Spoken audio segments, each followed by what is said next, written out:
వరంగల్ ఉప ఎన్నిక తెలంగాణ టీడీపీ నేతల్లో చిచ్చును రేపింది. ఎన్టీఆర్ ట్రస్ట్ భవన్లో వరంగల్ పార్లమెంటు ఉప ఎన్నికల సమావేశంలో గొడవ చోటు చేసుకుంది. దయాకర్ రావు, రేవంత్ రెడ్డిల మధ్య తీవ్రస్థాయిలో మాటల యుద్ధం నడిచింది.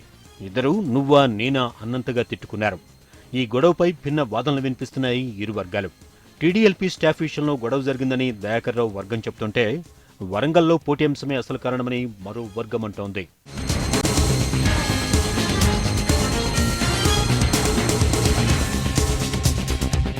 అయితే ఈ విషయంపై చంద్రబాబు తీవ్ర ఆగ్రహం వ్యక్తం చేసినట్లుగా తెలిసిందే. పార్టీ ఇబ్బందికర పరిస్థితుల్లో ఉన్నప్పుడు నేతల విధంగా గొడవపట్టంపై బాబు అసహనం వ్యక్తం చేస్తున్నారు.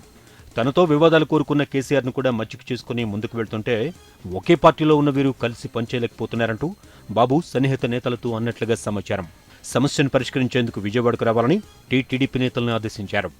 రేవంత్ రెడ్డి సోమవారమే అక్కడికి చేరుకున్నారు. పార్టీ పటిష్టానికి కలిసి పనిచేయాలని వారికి చంద్రబాబు హితవు పలికే అవకాశం ఉంది. విభేదాలతో పార్టీ పరువు ప్రతిష్టలు దిగజారకుండా చూడాలని ఆదేశించనున్నారు. అలాగే అభ్యర్థి విషయంలో వారి అభిప్రాయాలు కూడా తీసుకోనున్నారు.